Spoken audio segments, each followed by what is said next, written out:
Bismillahirrahmanirrahim. Assalamualaikum warahmatullahi wabarakatuh. Alhamdulillahi rabbil alamin. Summa alhamdulillahi rabbil alamin. Allahumma salli wa sallim ala sayyidina Muhammadin wa ala alihi wa sahbihi ajma'in. Subhanaka la ilma lana illa ma 'allamtana innaka antal alimul hakim. Waqad qala Allah Ta'ala fi kitabihil karim, a'udzu billahi minasyaitonir rajim. Bismillahirrahmanirrahim. Wa lanabluwannakum bisyai'in minal khaufi wal ju'i wa naqsin minal amwali wal anfusi wath thamarat wa basyiris sabirin alladzina idza asabathum musibah qalu inna lillahi wa inna ilaihi raji'un. Shadaqallahul adzim. Bapak Ibu, para pendengar, para pemirsa yang dimuliakan oleh Allah, di beberapa hari ini kita mendapatkan informasi, kabar, dan juga data keluarga besar kita, saudara kita, khususnya yang ada di Cianjur, sedang diuji oleh Allah Subhanahu wa Ta'ala dengan adanya gempa. Kita doakan bersama terlebih dahulu, mudah-mudahan saudara-saudara kita yang meninggal dunia segala dosa-dosanya diampuni oleh Allah, segala amal solehnya diterima oleh Allah, dilapangkan kuburnya, dimudahkan hisabnya, dan keluarga yang ditinggalkan diberikan ketabahan, kesabaran oleh Allah Subhanahu wa Ta'ala. Bagi yang sakit, mudah-mudahan Allah segera berikan kesembuhan, dan bagi kita semuanya yang tidak kalah pentingnya adalah bagaimana kita memanfaatkan kesempatan ini sebaik-baiknya, kesempatan untuk banyak memperbaiki diri, karena ternyata kematian akan datang kapan saja, baik kita siap maupun tidak siap. Yang kedua adalah apa yang bisa kita lakukan untuk membantu saudara-saudara kita, meringankan beban saudara-saudara kita, sehingga mereka dalam kondisi saat sekarang ini bisa jadi ada yang rumahnya rata dengan tanah, belum bisa kembali berkumpul dengan keluarga dan lain sebagainya. Mudah-mudahan dengan kontribusi kepekaan hati kita membantu mereka, mudah-mudahan jadi amal soleh bagi kita semuanya. Bapak Ibu yang dimuliakan oleh Allah, kalau kita buka di dalam Al-Quranul Karim, khususnya di surat Al-Baqarah, ayat 155 dan 156, Allah Subhanahu wa Ta'ala berfirman, a'udzubillahi minasyaitonir rajim, wa lanabluwannakum bisyai'im minal khaufi wal ju'i wa naqsin minal amwali wal anfusi wath thamarat wa basyiris sabirin.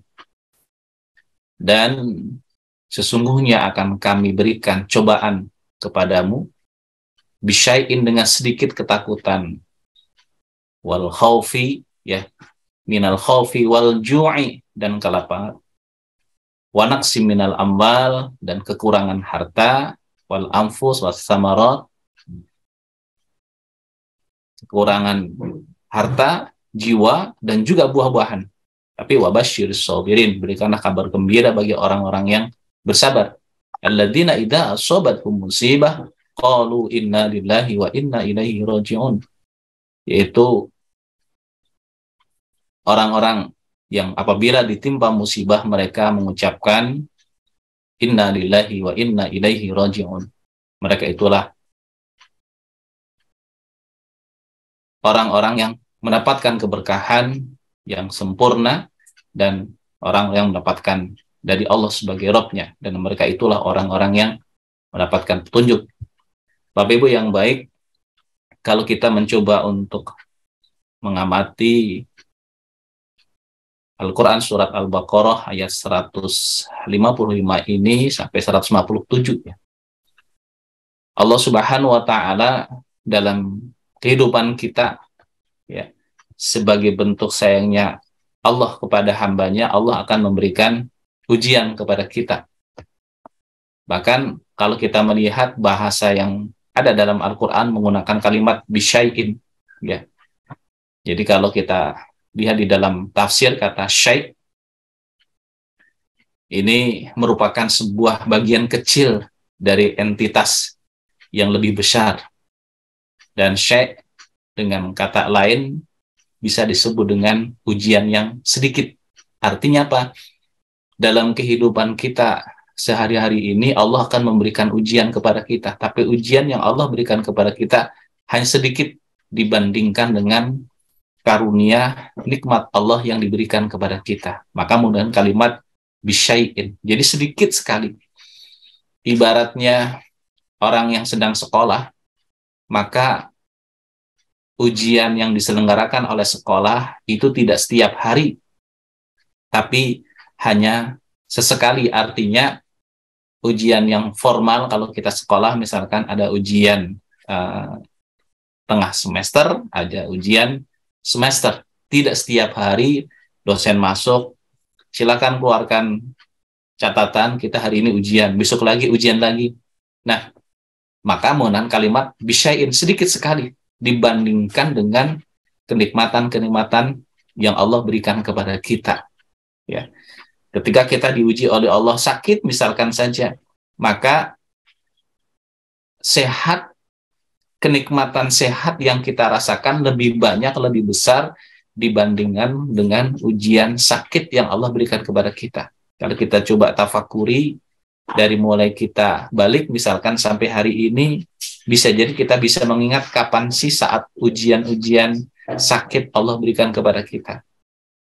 Sedikit, ya. Kemudian hal-hal lain pun demikian. Jadi antara kenikmatan yang Allah berikan kepada kita dibandingkan dengan ujian yang Allah berikan kepada kita, itu lebih banyak kenikmatan yang Allah berikan kepada kita. Nah, ujian itu satu untuk mengukur sejauh mana kadar keimanan seseorang. Bapak Ibu yang baik, di dalam Al-Quran, ya, kalimat musibah itu diulang sampai 77 kali. Ya. Artinya apa? Suka tidak suka, mau tidak mau, dalam kehidupan ini kita akan dihadapkan dengan yang namanya ujian. Hanya bagi kita orang-orang yang beriman itu, ujian sebagai apa? Musibah itu merupakan apa bagi kita? Ya. Bagi orang-orang yang beriman, tentu saja musibah ini merupakan bagian ujian yang Allah berikan kepada kita. Sejauh mana tingkat keyakinan seorang hamba kepada Allah Subhanahu wa Ta'ala, dan bisa diukur keyakinan tersebut syariatnya ketika adanya ujian. Bagaimana ketika menghadapi ujian? Allah mengajarkan di dalam Al-Quran di surat An-Ankabut, ya, ayat 2 dan 3. Allah menyampaikan, hasiban nas ayyutraku ayyakulu amanna wahum la yuftanun. Adakah manusia mengira mereka akan dibiarkan saja mengatakan kami telah beriman, padahal kami belum lagi menurunkan ujian ataupun musibah. Ya. Sungguh telah kami uji umat sebelum mereka dengan ujian itu. Artinya apa? Kualitas keimanan seseorang itu bisa diukur, salah satunya adalah tatkala diberikan ujian oleh Allah Subhanahu wa Ta'ala. Samalah ketika kita sekolah, kualitas seseorang sejauh mana dia menyerap ilmu yang disampaikan oleh guru-gurunya, dosennya, ya, itu tatkala setelah ujian, oh dia nilainya itu 8, ya, nilainya 6, nilainya baru 4 misalkan saja, berarti waktu yang diluangkan untuk belajar itu masih terbatas. Kemampuan memahami apa yang disampaikan oleh guru itu masih sangat terbatas. Berarti PR-nya apa? Harus belajar lebih intensif kalau ingin mendapatkan nilai yang lebih baik lagi. Sama, dalam kehidupan pun kita demikian. Kita diuji oleh Allah Subhanahu wa Ta'ala. Tatkala ujian Allah berikan kepada kita, bagaimana kita menyikapi ujian tersebut? Bagaimana dampak dari ujian tersebut? Yang paling penting adalah dampak dari ujian tersebut harus kita menjadi lebih baik. Karena apa? Ya seperti tadi, simulasinya adalah ketika seseorang yang sedang belajar, pada siswa yang sedang belajar, misalkan pelajaran matematika, di semester 1 nilai matematikanya 5. Wah, saya ternyata nilainya 5, berarti saya kurang waktu untuk belajar, ataupun bisa jadi saya belajar tapi kurang serius, sehingga nilai saya 5. Nah, ketika kita diuji oleh Allah Subhanahu wa taala, kemudian sikap kita justru membuat kita berat, semakin jauh dari Allah, berarti apa yang harus kita lakukan? Ya, kita harus semakin mendekat kepada Allah, cari ilmu bagaimana agar kita lulus dalam menghadapi rangkaian ujian-ujian dari Allah Subhanahu wa taala. Allah memberikan ujian kepada hambanya dengan wahal bisyari wal khairi, dengan ujian yang cocok dengan keinginan kita dan ujian yang tidak cocok dengan keinginan kita. Adanya bencana, ya musibah, termasuk gempa bumi, itu adalah ujian yang tidak kita harapkan, tidak cocok dengan keinginan kita, tapi itu harus kita hadapi, ya. Harus kita hadapi ujian-ujian tersebut. Karena apa? Itu ujian dari Allah Subhanahu wa taala. Bagaimana sikap kita menghadapi ujian tersebut? Harusnya kita semakin merunduk, semakin mendekat kepada Allah Subhanahu wa taala, semakin syukur terhadap nikmat-nikmat yang Allah berikan kepada kita. Karena di balik musibah tersebut ternyata begitu banyak nikmat Allah yang diberikan kepada kita. Itu yang pertama. Yang kedua adalah ujian sebagai peringatan. Kalau yang pertama adalah mengukur kemampuan kita, sejauh mana keyakinan kita kepada Allah Subhanahu wa taala, ya. Kalau yang kedua adalah ujian sebagai peringatan. Oh, kenapa saya nilainya jelek? Waktu yang saya pergunakan untuk membaca buku, untuk belajar, untuk mencari referensi, waktunya sangat terbatas. Sama dalam ujian kehidupan pun demikian. Ketika kita bisa jadi lalai, ya, selama ini, maka Allah sayang kepada kita. Allah memberikan peringatan kepada kita dengan apa? Allah hadirkan, ya, ujian, musibah menimpa kita, menimpa keluarga kita. Yang ketiga adalah ujian sebagai azab, ya, teguran dari Allah Subhanahu wa taala. Peringatan tadi yang ketiga adalah sebagai azab, ya. Kenapa? Kita lalai, kita jauh dari Allah, kita melakukan perbuatan-perbuatan yang tidak disukai oleh Allah Subhanahu wa taala, jika Allah memberikan azab kepada kita. Maka poin yang ketiga ini, mudah-mudahan kalaulah terjadinya musibah, ya, bencana untuk keluarga kita, untuk saudara-saudara kita, wabil khusus di Cianjur ini, mudah-mudahan bukan merupakan azab. Mungkin 1 dan 2, yaitu musibah sebagai ujian dari Allah untuk hambanya, karena Allah sayang kepada hambanya, ya. Kemudian yang kedua adalah ujian sebagai peringatan. Allah sayang kepada hambanya, jangan sampai semakin jauh dari Allah Subhanahu wa taala, semakin lupa kepada Allah Subhanahu wa taala, tidak bersyukur atas nikmat-nikmat yang Allah berikan, ya, kepada kita, sehingga Allah memberikan peringatan. Dan mudah-mudahan tidak poin yang ketiga, ujian musibah sebagai azab dari Allah Subhanahu wa taala. Nah, bagi kita Bapak Ibu yang baik, yang tidak langsung merasakan musibah, khususnya gempa bumi yang menimpa saudara-saudara kita yang ada di Cianjur ini, kita harus mendapatkan hikmah seluas-luasnya, ya. Kata Imam Ali, kullu syai'in hikmatun, setiap sesuatu ada hikmahnya. Setiap sesuatu harusnya kita mendapatkan hikmah, ya. Apa ciri orang yang mendapatkan hikmah? Satu adalah dia semakin yakin kepada Allah Subhanahu wa taala. Yakin dengan kebesaran Allah. Yakin dengan karunia Allah. Yakin dengan nikmat-nikmat yang Allah berikan kepada kita. Yakin dengan penjagaan Allah. Jadi harus kita semakin yakin kepada Allah Subhanahu wa taala. Yakin terhadap karunia yang telah Allah berikan kepada kita. Yakin terhadap nikmat Allah yang senantiasa diberikan kepada kita. Buahnya apa orang yang yakin? Buahnya yang pertama adalah dia semakin semangat, ya, untuk beribadah kepada Allah, semakin takjub dengan kebesaran-kebesaran Allah Subhanahu wa taala, tidak berani melakukan perbuatan-perbuatan yang mengundang murka Allah Subhanahu wa taala.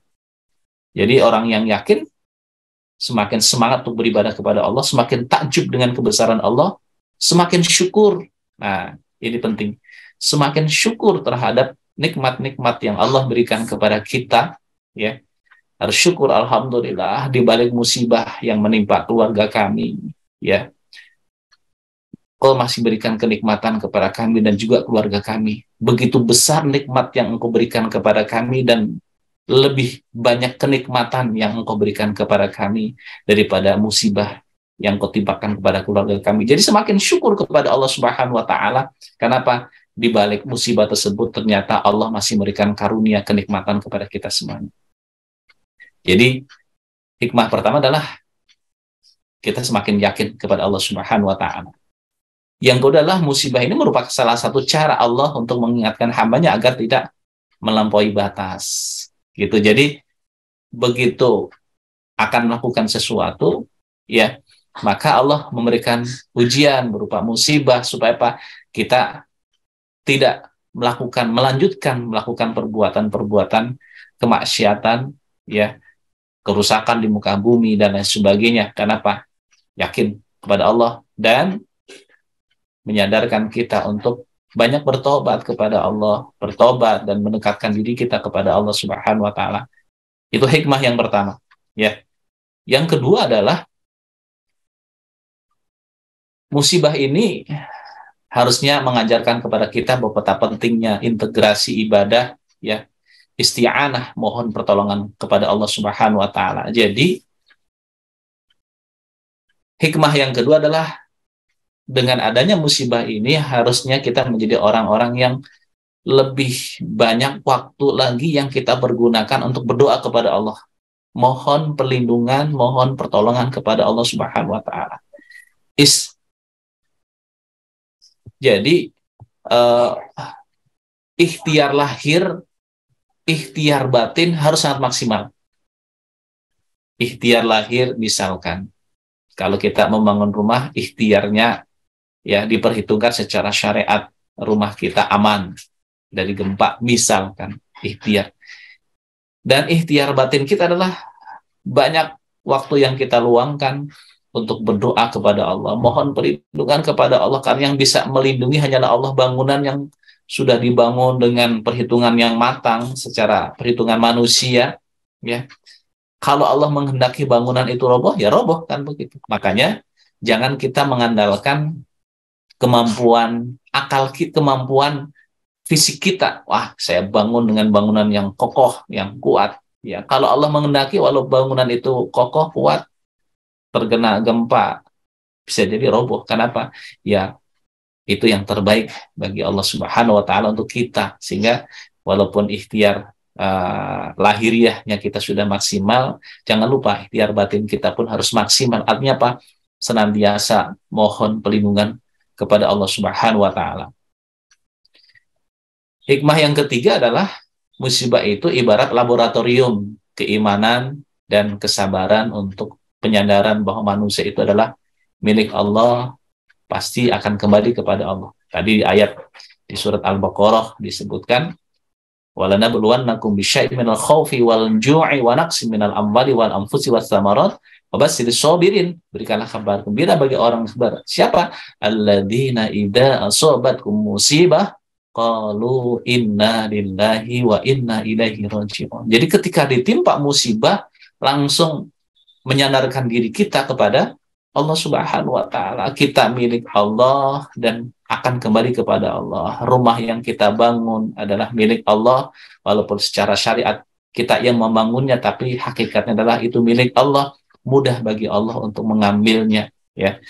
Supaya apa? Supaya kita tidak sombong, tidak angkuh, dan kita selalu bersandar kepada Allah Subhanahu wa taala. Jadi musibah sebagai laboratorium keimanan, keyakinan kita kepada Allah, dan kesabaran kita untuk penyandaran bahwa manusia itu adalah milik Allah, segala sesuatu yang ada dalam diri kita itu milik Allah, dan mudah bagi Allah untuk mengambil, karena itu semua adalah milik Allah Subhanahu wa taala. Yang keempat, bahwa musibah itu harusnya merupakan manifestasi kasih sayang Allah kepada hambanya. Allah sayang kepada hambanya, ya. Karena Allah sayang kepada hambanya, Allah tahu kekurangan dan kelebihan hambanya, ya, sehingga Allah memberikan ujian, Allah memberikan teguran, supaya apa? Ujungnya kembali kepada Allah. Inna lillahi wa inna ilaihi raji'un. Ujungnya lah supaya kembali kepada Allah Subhanahu wa Ta'ala. Dan ujian juga merupakan bagian sarana agar kita menjadi orang yang peka, peduli terhadap saudara-saudara kita yang sedang diuji oleh Allah Subhanahu wa Ta'ala. Alhamdulillah hari ini Bapak Ibu yang baik, khususnya dari Darut Tauhid DT Peduli, ya, telah mendapatkan informasi, kabar saudara-saudara kita yang ada di Cianjur diuji oleh Allah Subhanahu wa Ta'ala dampak dari gempa kemarin. Saya kira banyak orang di luar Bandung yang juga merasakan getaran gempa tersebut. Yang tidak kalah pentingnya adalah bagi kita yang masih dijaga oleh Allah Subhanahu wa Ta'ala, bangunan rumah kita juga dijaga oleh Allah Subhanahu wa Ta'ala, sejauh mana tingkat kepekaan kita terhadap saudara-saudara kita, wabil khusus yang ada di Cianjur yang dampak dari gempa kemarin, rumahnya roboh, bahkan ada juga sebagian rumah yang rata tanah, ada juga sebagian saudara kita yang meninggal dunia karena tertimbun oleh runtuhan rumah dan lain sebagainya. Maka ini adalah hikmah yang sangat luar biasa bagi kita, dan apa yang harus kita lakukan, yang bisa kita lakukan untuk membantu saudara-saudara kita yang terkena dampak dari gempa kemarin. Alhamdulillah pagi hari ini kita juga sudah bersama dengan Pak Haji Ruli, beliau adalah Direktur Utama DT Peduli, dan juga Kang Andri yang sedang ada di lapangan. Kita bisa berbincang-bincang, mudah-mudahan perbincangan kita ini membuat kita semakin peka terhadap saudara-saudara kita yang sedang diuji oleh Allah Subhanahu wa Ta'ala. Pak Haji Ruli, Assalamualaikum Pak Haji. Waalaikumsalam warahmatullahi wabarakatuh. Gimana kabar Pak Haji, sehat? Alhamdulillah sehat. Ya, terkait dengan musibah gempa bumi yang menimpa saudara-saudara kita, wabil khusus yang ada di Cianjur ini apa program yang dilakukan oleh teman-teman dari DT Peduli nih Pak Haji Ruli? Silakan disampaikan kepada para pemirsa. Baik, terima kasih Ustaz. Assalamualaikum warahmatullahi wabarakatuh. Waalaikumsalam.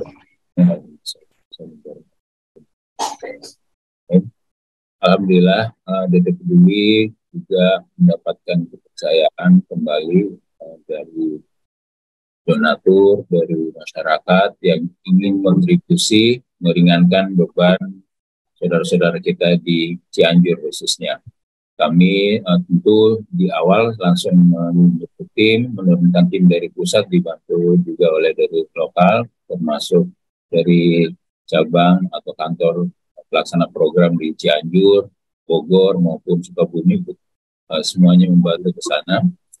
Beberapa hal yang menjadi kontribusi daripada DT Peduli adalah hadir di beberapa kebutuhan yang cukup mendesak, seperti pengadaan makanan dan minuman siap santap, kemudian juga shelter kit, ya, terpal, selimut, alas tidur, sarung, kemudian alat penerangan, pakaian, layanan media, air mineral dan sebagainya. Dapur umum juga terutama, ya. Nah, ini semua dilakukan sambil juga ada tim yang melakukan tetap membantu untuk penyelamatan, untuk rescue. Jadi saat ini tim kita di sana sudah cukup lumayan dipimpin oleh Kang Andri menjalankan tugas-tugas ini, dan mudah-mudahan bisa ikut kontribusi meringankan beban masyarakat yang tertimpa karena ini. Gitu, Ustaz. Baik, Alhamdulillah, terima kasih Pak Haji Ruli. Jadi Bapak Ibu yang baik, ini kesempatan yang sangat baik bagi kita sebagai bentuk syukur kita kepada Allah Subhanahu wa Ta'ala. Alhamdulillah, ya, kita diberikan kenikmatan malam ini bisa tidur di rumah kita masing-masing dengan hangat dan sebagainya. Kita berpikir saudara-saudara kita, ya, saya melihat di tayangan televisi, subhanallah Pak Haji Ruli, mereka tidur di tenda-tenda yang memang terus dengan segala keterbatasannya, karena bantuan pun tidak bisa sekaligus tapi bertahap, sehingga ketika tendanya belum siap ada yang pakai terpal ala kadarnya, hanya atapnya saja, kanan kiri depan belakang masih bolong. Kebayang mereka punya bayi yang masih kecil tidur di tenda. Subhanallah, mudah-mudahan sebagai bentuk syukur kita kepada Allah, yuk kita bersama-sama nanti apa yang bisa kita lakukan untuk membantu saudara-saudara kita. Saya beralih ke Pak Haji Andri. Pak Andri, Assalamualaikum Pak Andri. Waalaikumsalam warahmatullahi wabarakatuh, Ustadz. Alhamdulillah. Silakan Kak Andri boleh disampaikan terkait dengan kondisi yang ada di lapangan. Mudah-mudahan informasi ini menjadi jalan saudara-saudara kita. Apa yang bisa dilakukan untuk membantu saudara-saudara kita yang ada di Cianjur. Silakan Kang Andri. Siap. Terima kasih Ustadz. Terima kasih Pak Haji Ruli. Assalamualaikum warahmatullahi wabarakatuh. Alhamdulillahirrahmanirrahim. Alhamdulillah. Qadarullah DT Peduli mendapatkan amanah seperti tadi disampaikan Pak Haji Ruli, ada dipercaya kembali untuk menyalurkan amanah di bencana gempa bumi. Qadarullah DT Peduli hadir di Cianjur karena memang ada kantor cabang kita, KPP kita di Cianjur. Sejak hari pertama pada saat kejadian, teman-teman yang ada di Cianjur sudah bergerak untuk membantu ya Ustaz. Baik di sekitar kantor, karena posisi kantor kita di Jalan Pangeran Hidayatullah ini, tepatnya di Joglo, itu dekat sekali dengan titik gempa ya, epicentrumnya di Cugenang ya, di sana. Karena memang di sini juga kantor Cianjur juga termasuk salah satu menjadi korban juga gitu ya, ada retak-retak, bangunan retak-retak, dan alhamdulillah qadarullah teman-teman di sini tidak ada korban. Langsung bergerak menuju lokasi. Memang pada saat itu juga dari teman-teman Borgor juga pada saat hari pertama kejadian langsung bergerak membantu mengevakuasi warga-warga yang ada di, karena pada saat itu kan kondisi jalan terputus Ustadz. Jadi di daerah Cigunang itu, tepatnya di daerah Tapal Kuda, ada longsoran itu menutup akses yang dari arah Cipanas menuju ke Cianjur. Jadi yang korban di sana kalau untuk dirujuk ke rumah sakit itu masuk ke rumah sakit Cimacan, itu yang lebih dekat. Yang dari Tapal Kuda ke bawah, korban di sini dirujuknya ke rumah sakit Sayang, di rumah sakit umum daerah Cianjur. Juga ada rumah sakit sekitar juga. Memang di hari-hari awal, di hari-hari pertama itu karena intensitas informasi media juga belum begitu gencar seperti sekarang. Di awal belum ketahuan tuh Ustadz di kerusakan-kerusakannya. Berjalannya waktu luar biasa, bahkan sampai hari ini, tadi malam itu informasi masih simpang siur terkait dengan korban yang meninggal. Pertama, pada hari pertama pihak BPBD Kabupaten Cianjur merilis 162 yang meninggal dunia, bahkan Pak Ridwan Kamil juga Gubernur Jawa Barat menyampaikan itu, tapi pada malam harinya di ralat ada revisi, katanya ada 62 yang meninggal. Tapi tadi malam juga sudah ada informasi lagi hampir 200-an yang meninggal. Informasi ini masih simpang siur karena memang belum fokusnya untuk ada, biasanya kalau di setiap kebencanaan itu ada IC-nya, jadi insiden commander-nya udah jelas ditunjuk, mungkin sudah ditunjuk tapi memang di lapangan belum begitu maksimal untuk menyampaikan rilis berita secara resminya. Tapi kita juga tidak terlalu terfokus ke sana. Kita coba tetap di lapangan membantu semaksimal mungkin apa yang harapan dan keinginan dan juga yang diminta sama warga. Seperti tadi disampaikan sama Ustadz, memang mungkin jamaah teman-teman yang lain bisa tidurnya ya Ustadz. Semalam di Cianjur lumayan dingin, hujan, juga banyak permintaan juga ke kita dan juga lembaga-lembaga lain, permintaan bantuan tenda. Warga masyarakat di Cianjur sampai hari ini masih trauma, tidak ingin dulu tidur di rumah, di pelataran, bahkan di tenda juga sangat ketakutan itu ya. Walaupun tenda adalah tempat yang aman karena memang dari struktur juga kalau terjadi gempa tidak akan apa-apa. Jadi banyak memilih di lapangan, bahkan ada yang di sawah, Ustaz. Termasuk itu ya Kak Andri, termasuk orang tuanya gimana? Sekarang orang tuanya Kak Andri juga terkena dampak ya di sana? Iya Ustaz, jadi betul orang tua juga di Pasir Hayam. Pasir Hayam juga pada saat pertama sampai di sini di hari pertama itu memang pada saat itu gelap gulita, memang listrik mati total. Jadi saya juga izin ke teman-teman di Cianjur, izin menengok dulu orang tua gitu. Qadarullah di sana orang tua selamat, alhamdulillah, karena kejadiannya juga siang hari, qadarullah sedang masak, dan di area dapur itu juga bagian yang paling rusak gitu, karena memang struktur bangunannya struktur bangunan lama. Tapi qadarullah ibu sehat-sehat, paling masih trauma, tidak ingin tidur dulu di rumah gitu ya. Jadi di sekitaran rumah ada lapangan, di sana dengan warga sekitar di sana juga tidur di lapangan. Alhamdulillah izin pada saat itu kemarin, izin ke ibu walaupun tidak ingin ditinggalkan, tapi ada amanah lebih besar, membantu mengarahkan teman-teman di Cianjur untuk membantu lebih banyak lagi warga yang di sini yang membutuhkan, Ustaz. Begitu. Jadi memang kondisi di sini seperti tadi yang disampaikan Pak Haji Ruli, memang insya Allah DT Peduli akan tetap berfokus di bantuan minuman sama makanan siap santap. Kita akan buka dapur umum di sini.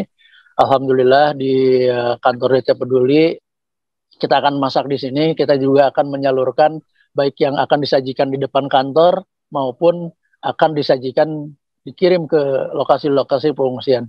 Memang karena kemarin juga ada beberapa wilayah daerah yang memang belum tersentuh karena jalur lumayan sempit jalannya untuk jalur transportasi, dan juga ada yang mengarah ke atas Gunung Gede, di Warung Kondang, di Nagrak, di Jambu Dipa. Itu memang daerah-daerah yang agak sulit dijangkau oleh kendaraan yang besar gitu. Apalagi hujan mulai turun dan sudah mulai licin gitu jalan-jalan juga. Begitu Ustaz Haji Rudi untuk sementara.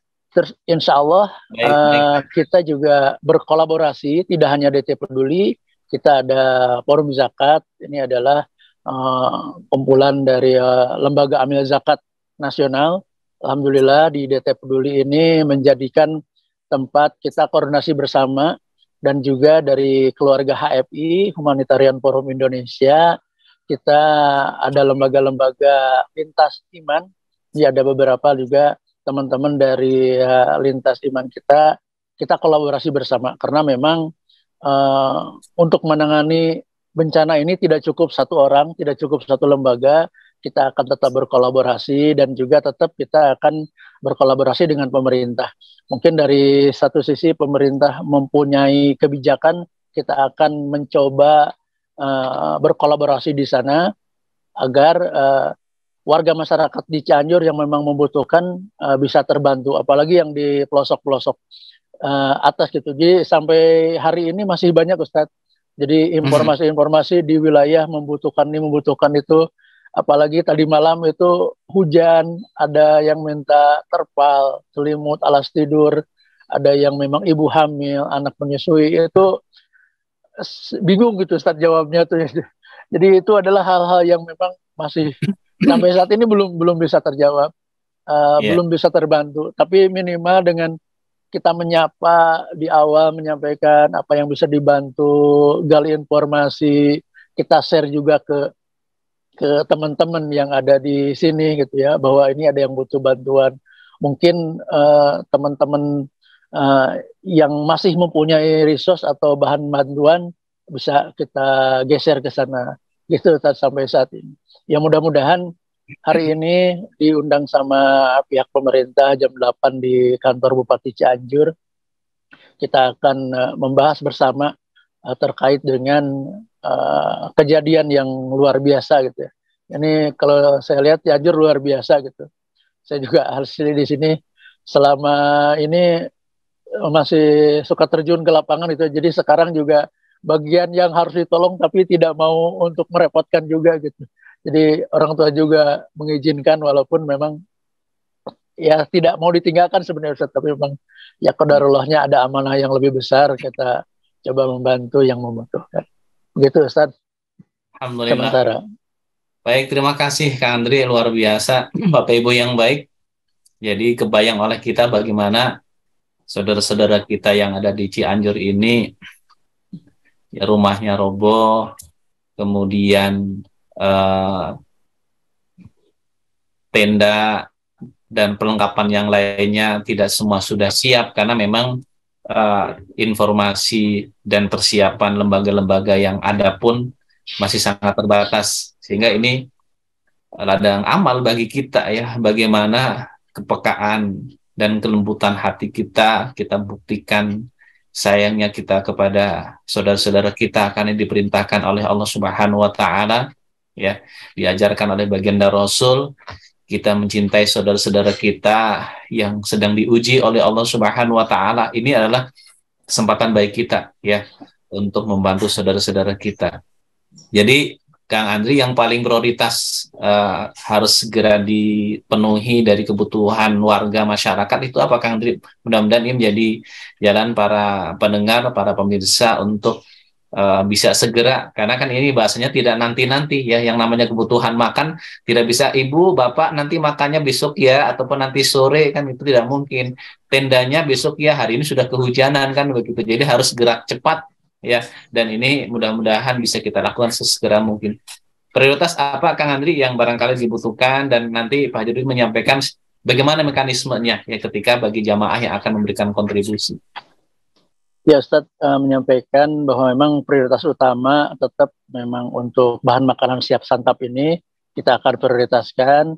Di samping tadi ada emergency shelter kit, ada terpal, alas tidur, selimut, terus sarung, pakaian. Itu ada memang, tapi pakaiannya pakaian yang memang baru layak pakai, Ustadz ya.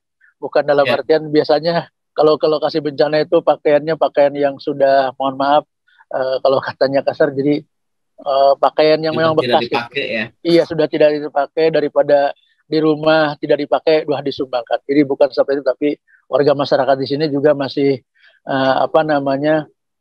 membutuhkan yang pakaian yang layak, memang yang baru. Terus juga ada layanan medis, ada juga dari donatur, Dokter Asep juga sama timnya insya Allah akan merapat ke sini. Kita akan menjangkau ke lokasi-lokasi dan titik-titik yang memang belum tersentuh. Kita akan jemput bola, kita akan mobile klinik. Jadi mungkin kalau warga di sini kesusahan dan kesulitan menjangkau fasilitas kesehatan yang ada di rumah sakit atau di klinik, karena memang sebagian juga ada yang paskes juga, ada yang lumpuh, kita akan mencoba berkolaborasi dengan Dokter Asep dan tim. Kita akan menjangkau daerah-daerah yang memang belum sempat mendapatkan layanan medis, Ustaz. Terus juga kita akan coba maksimalkan, akan membuat mensupport shelter, Ustaz. Jadi hunian tetap dan hunian sementara.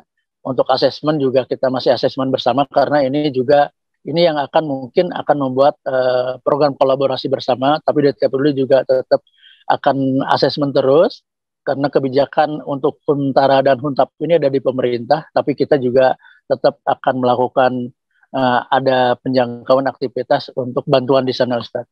Memang yang paling urgent itu dulu, Ustaz, ada bahan makanan siap santap, kita dapur umum, layanan medis, terus juga ada emergency shelter kit, itu yang paling dibutuhkan, tapi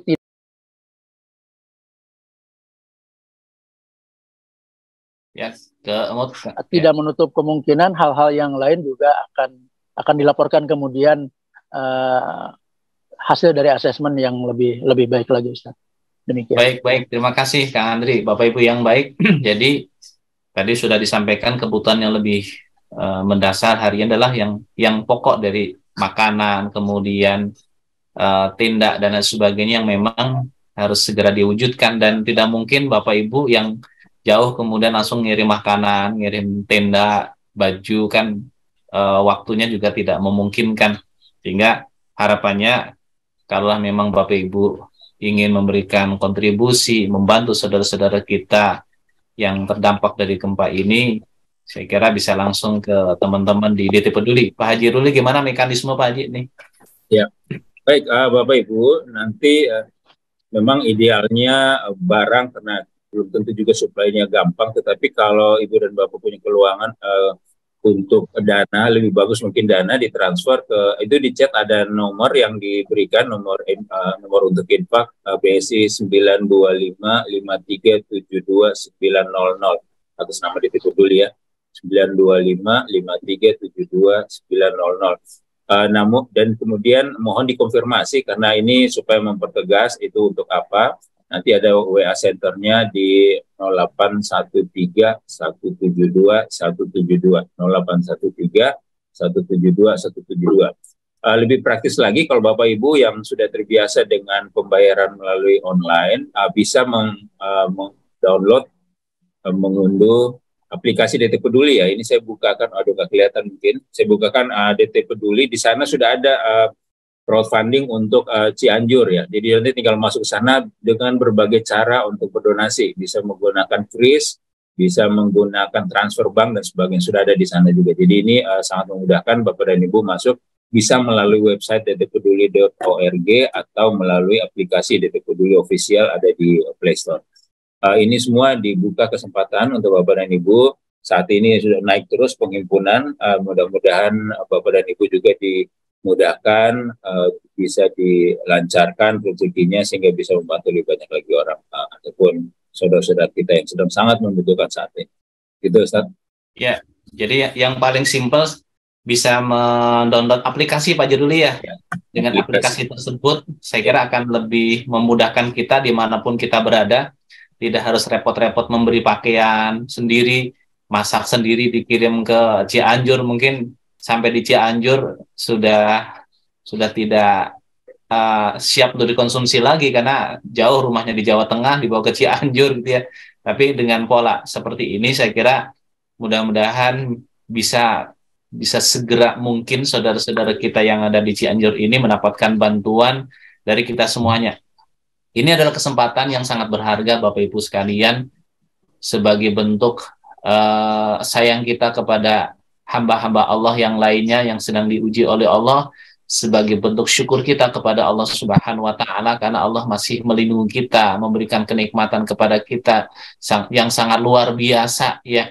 Jadi kalau kita hari ini menanamkan kebaikan, maka yang akan kita tunai juga adalah kebaikan juga. Tapi kalau hari ini kita tidak peka, tidak peduli terhadap kondisi saudara-saudara kita, bisa jadi rahmat Allah, kasih sayang Allah kepada kita, ya tidak Allah limpahkan. Kenapa? Kita tidak memberikan kasih sayang, irhamu man fil ard, yarhamukum man fis sama. Jadi kalau kita menyayangi hamba-hamba Allah, makhluk Allah, saudara-saudara kita, maka ujungnya adalah akan kembali kepada kita. Karena setiap perbuatan akan kembali kepada kita. Kalau kita menyayangi hamba Allah, maka Allah akan menyayangi kita. Kita memudahkan urusan orang lain, Allah akan memudahkan urusan kita. Kita melakukan kebaikan-kebaikan untuk orang lain karena Allah pun akan memudahkan kita untuk berbuat kebaikan-kebaikan insya Allah. Silakan Bapak Ibu bisa melalui aplikasi, bisa ditransfer ya. Jalannya banyak yang sudah disiapkan oleh teman-teman DT Peduli.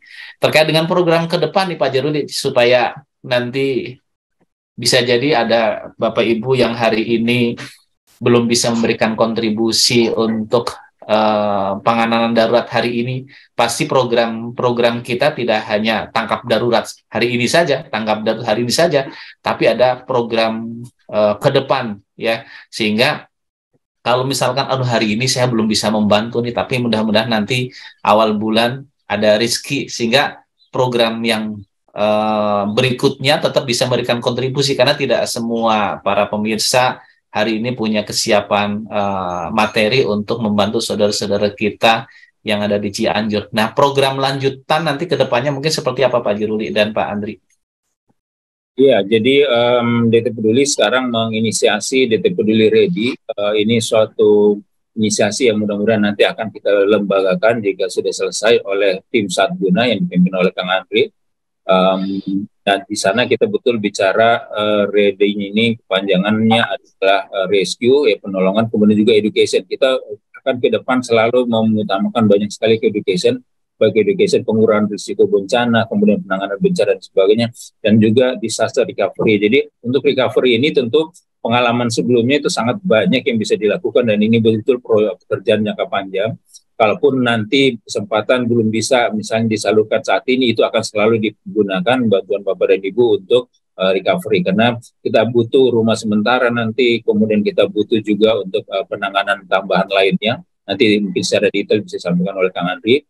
Sebagai informasi, Jumat ini tim akan ke Donggala. Di sana kita sudah punya rumah perumahan yang dibangun untuk korban gempa Palu beberapa tahun yang lalu. Jadi sampai sekarang pun itu masih jadi tugas gitu ya. Jadi donaturnya BPKH akan melihat lagi dan kita akan manfaatkan setelah dibangun bangunan rumahnya, kemudian hampir di satu kampung gitu ya, rumah pemindahan dari yang korban, kemudian nanti pemberdayaan, dilakukan banyak sekali pemberdayaan, ibu-ibu, bapak dan anak-anak itu diberdayakan. Jadi tentu ini pembicaraan tidak hanya untuk hari ini adalah yang sangat urgent yang harus kita selesaikan dan memang itu tahapannya, tetapi ke depannya tentu masih banyak yang harus kita juga lakukan sebagai bagian dari misi kemanusiaan. Kita sebagai manusia harus membantu seperti tadi disampaikan oleh Ustadz melalui dalil-dalilnya. Kemudian juga untuk saya tambahkan sedikit ya, untuk Bapak Ibu, memang secara teknis kris di layar itu belum bisa dirubah karena butuh waktu 2-3 hari karena harus aplikasi. Jadi mudah-mudahan nanti ke depan sudah bisa juga menggunakan kris yang ada di layar dalam 1-2 hari ini mudah-mudahan sudah bisa selesai.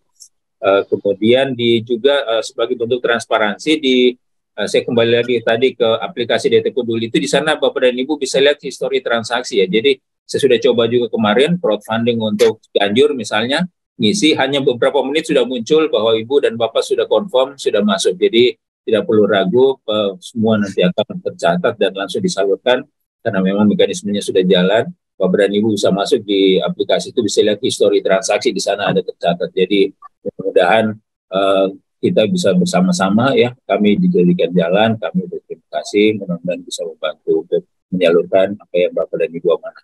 Itu Ustaz, terima kasih.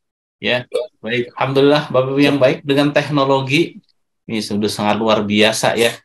Saya termasuk yang punya aplikasi itu, jadi saya bisa ngecek saya udah berapa kali memberikan kontribusi, itu sudah ada ya. Berapa kali saya bayar zakat, berapa kali, itu ternyata luar biasa.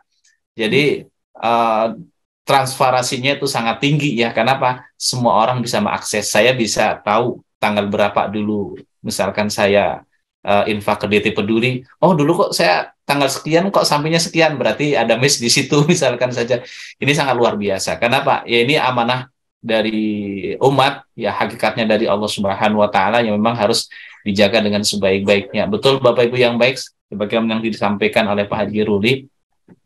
Jadi program penanganan bencana ini, khususnya gempa ini, tidak hanya kebutuhannya bukan hanya hari ini saja. Kalau kita melihat bagaimana kondisi rumah-rumah saudara kita yang sudah hancur, ini harus segera mendapatkan solusi. Kan tidak mungkin tendanya tenda darurat dan sangat darurat sekali kan gitu. Jadi sudah darurat, sangat darurat kan gitu.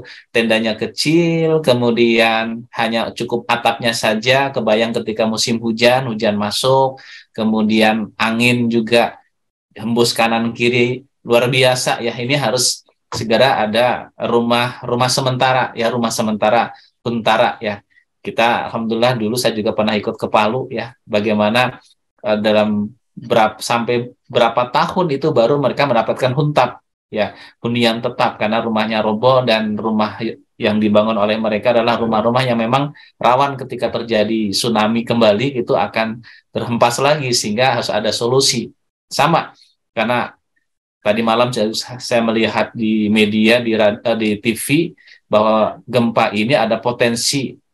Di sana saya lihat 20 tahun ke depan akan terulang kembali secara ilmu syariat. Ya, ilmu syariat hakikatnya Allah yang nanti mengatur, tapi cara perhitungan manusia akan ada potensi terjadi kembali, sehingga pasti pemerintah juga berpikir bagaimana menata hunian yang akan dibangun oleh mereka ke depannya, supaya ketika terjadi gempa itu kondisinya tidak separah hari ini. Nah, ini kan kebutuhan jangka panjang dan tidak hanya bisa dilakukan oleh pemerintah. Makanya pemerintah kerjasama dengan semua pihak, salah satunya dengan DT Peduli, ya sebagaimana tadi Kang Andri sampaikan, hari ini ada pertemuan dengan pihak pemerintah, sebenarnya berbagi peran. Apa yang dilakukan oleh pemerintah, apa yang memang bisa dibantu oleh lembaga amil zakat dan lain sebagainya, supaya kolaborasi dengan semua pihak, dan juga nanti ada bagaimana penanganan trauma, karena dampak dari gempa ini yang butuh waktu untuk recovery-nya adalah bukan hanya bangunannya saja, tapi juga traumanya. Jadi orang akhirnya tidak berani tidur di rumahnya masing-masing. Kenapa? Karena takut ada gempa susulan. Walaupun sudah disampaikan nggak ada, tapi tetap aja itu akan muncul. Dan ketika tidur pun tidak bisa nyenyak. Karena ya, ini hasil diskusi dengan masyarakat yang saat terjadinya gempa mengalami langsung kondisi yang membuat mereka trauma sampai untuk memulihkan kembali butuh waktu yang lama. Nah, ini juga harus menjadi bagian tanggung jawab bersama, termasuk nanti di DT Peduli juga ada program ke arah sana. Itu Kang Andri barangkali ya, atau ada yang disampaikan lagi Kang Andri?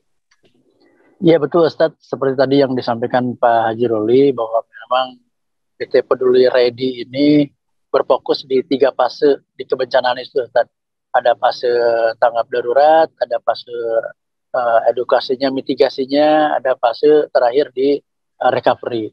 Memang kalau sekarang karena dimulai, mungkin kalau fase secara kebencanaan kan dimulai dengan mitigasi ya, persiapan, pengurangan risiko bencana, terus ada tanggap darurat dan recovery. Tapi dengan kondisi saat ini adalah kita di tanggap bencana dulu, tapi juga tetap kita akan masuk ke fase pendidikan juga, gitu. Agar pendidikan ini kenapa? Agar nanti ke depan tidak lagi terjadi, misalnya kalau gempa itu kan biasanya panik. Ya, kalau sudah panik itu pasti akan melakukan apa-apa aja gitu. Apakah nembus tembok atau loncat ke tembok dan lain sebagainya gitu. Pintu didobrak dan lain sebagainya. Dengan edukasi mudah-mudahan bisa mengurangi kerentanan risiko bencana. Baik yang dilakukan sama warga atau sama pemerintah juga, kita tetap akan mengedukasi juga. Terus yang terakhir tadi adalah recovery. Recovery ini adalah program jangka panjang Ustadz, karena memang tidak bisa langsung jeger ada gitu ya, karena kita juga bukan apa namanya kayak penyulap itu menyulap sesuatu langsung jadi kembali rumah gitu. Seperti tadi disampaikan Pak Haji Ruli, Palu dari 2018 sampai hari ini masih tetap terhubung, masih tetap kita program-program juga ada di sana, ada.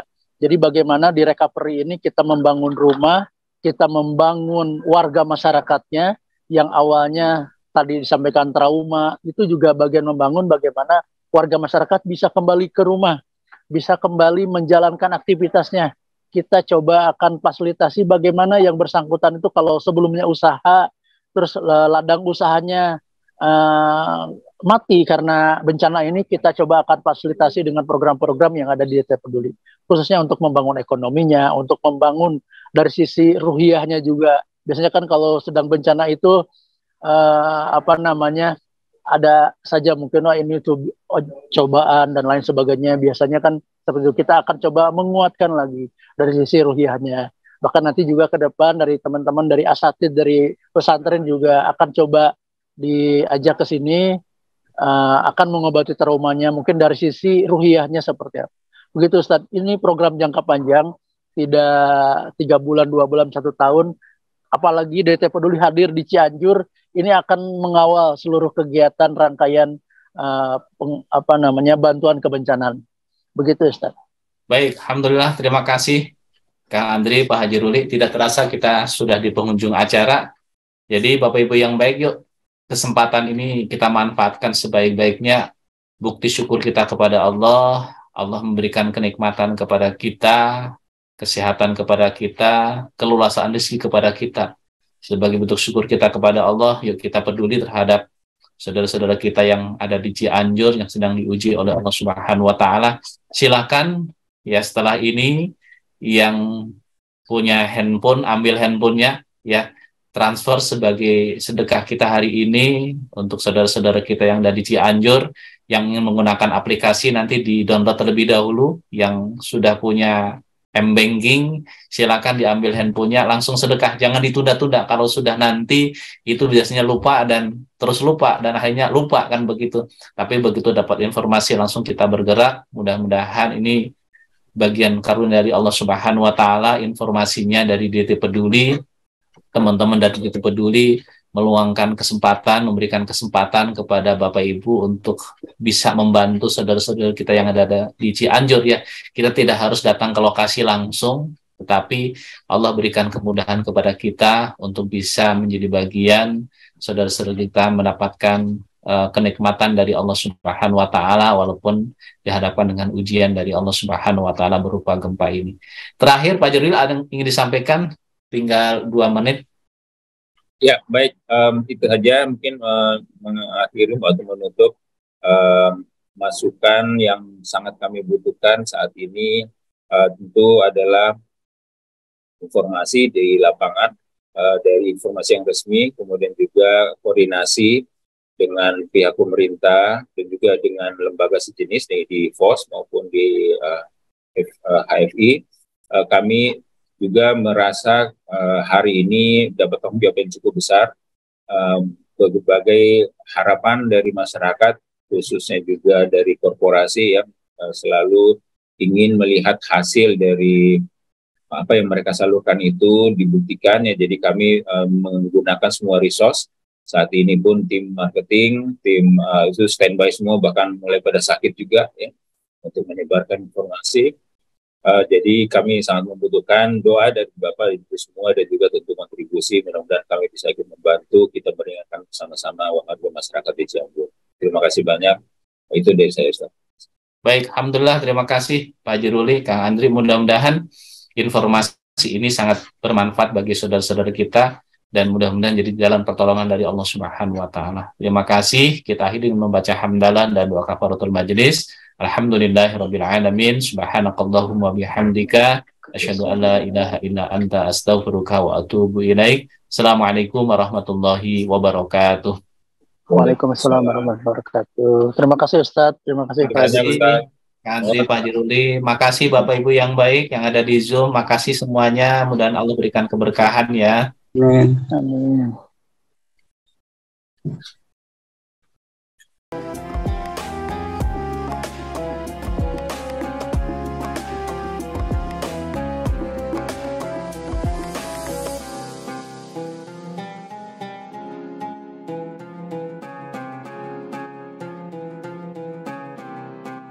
Jangan lupa, saya bilang sekalian, terus berlangganan di Darut Tauhid Official.